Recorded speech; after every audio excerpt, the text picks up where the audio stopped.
Hello students, Michael Sanchez, violin teacher here. Hope you guys are having a good day.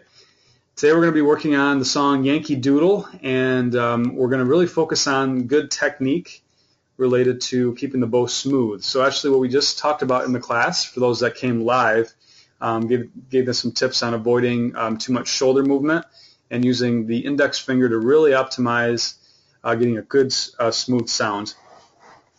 So in this piece, what we're going to work on is trying to do everything that we possibly can to not ever stop the bow. The only time that you would stop the bow is for obviously a rest, which only happens once in the entire piece, unless you consider the end rest also a part of it.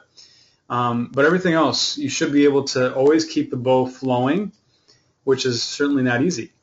So to be able to do that, it's all about using a lot of the wrist, using a lot of the index, not grabbing the bow too tight, and just trying to keep a constant motion of bow speed.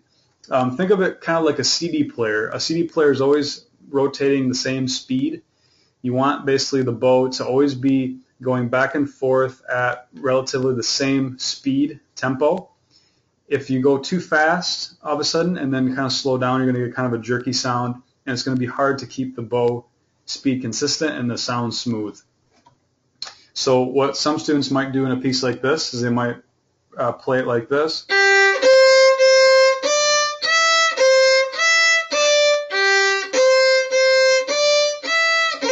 Like that.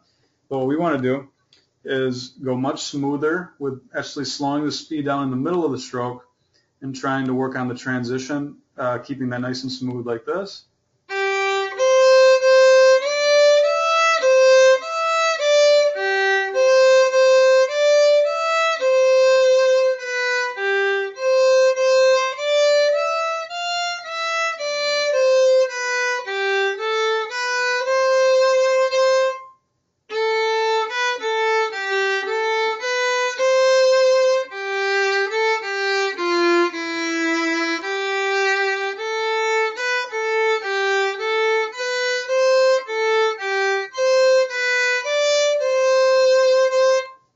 So for those of you guys that are actually in the lab class and kind of watched me a little bit there, hopefully you noticed that I never stopped my bow. It was always moving the same speed, which is really important to get that smooth sound that you might be looking for.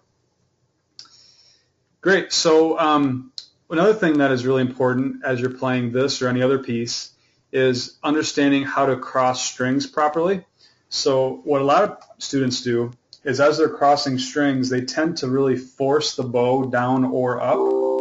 So when you're coming down from, say, the D string to the A string, a lot of students end up taking their shoulder and kind of forcing the crossover down to the string. You would think that would work, kind of forcing the bow down, but you actually want the bow to be as flexible as possible as you're crossing strings. So actually what I was showing people in the lab class is a drill that helps out with this. Basically, if you take your bow and try to go up and down, rocking it on the strings, try not to make a sound. Try to make it as soft of a sound as you cross strings as possible, all the way from the G string to the E string, up and down. That's the concept of how you want to cross strings. If you're getting more of this sound, then you're forcing it, you have too much shoulder, you're grabbing the bow too tight, any of those.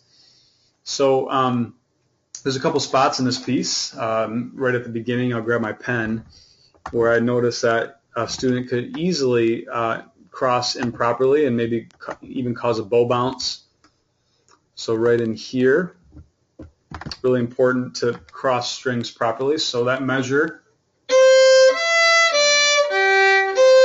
like that, and actually then you go back to the A string. So to change the actual bow plane, it's important to do that from the actual elbow.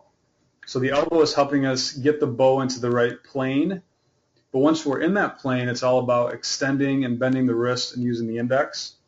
So to get that to be smooth, it's all about doing the elbow quickly. Think of it as a gear shift in a car if you're driving a stick. You're shifting quickly. And once you're in that spot, then it's all about just like doing the small muscles. So let's do that measure again.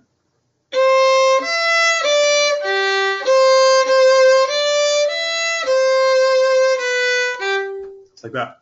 So I would suggest working on that part. And although the notes can be maybe easy for you guys that have been playing 1 to 2 years, I would say the biggest thing to work on this week with this is trying to get the sound as smooth as possible by not stopping the bow.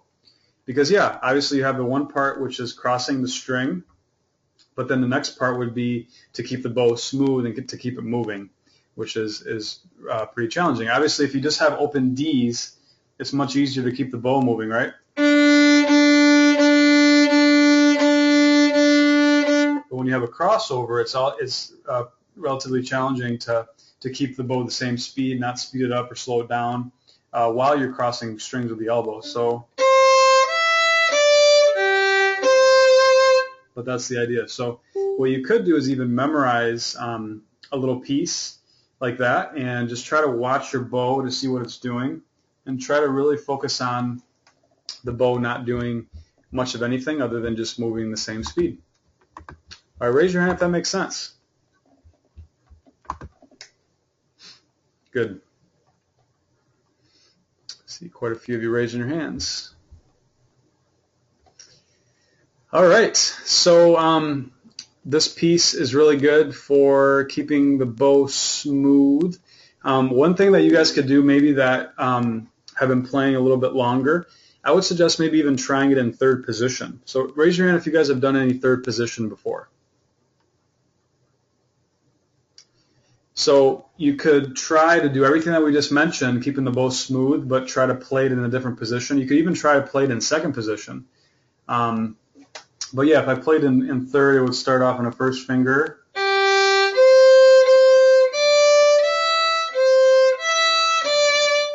Whoops.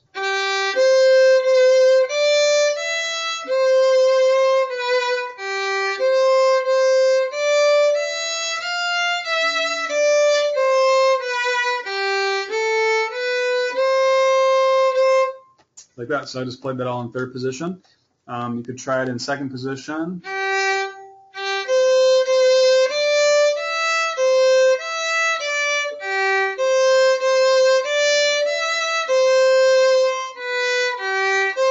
Like that. So obviously a little more challenging to do any other position. You could even do fourth if you guys have done fourth before. But what I find a lot of times is that students, when they start to shift and do different positions, they tend to kind of tense up their right hand or do something different than what they did before. So it's important to also work on keeping the bow smooth as you work on shifting and working in different positions. So just to maybe give some of you some fingerings here that maybe haven't done a ton of third position, it would be basically starting on the first finger, and then the C would be fourth finger, and then we go over to the A string. So this would actually be your crossover right here.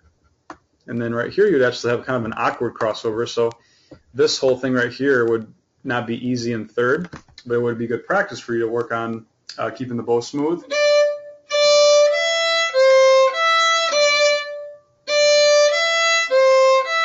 So maybe some of you are going, should be smooth. Make sure you're bending your wrist, doing all of that, which is really important. All right, so I would say work on that for this week. And if you guys have any questions, feel free to email me at michael@superiorviolins.com. I'm going to hang out with some of the people in the lab class and answer any questions they might have. Have a great day.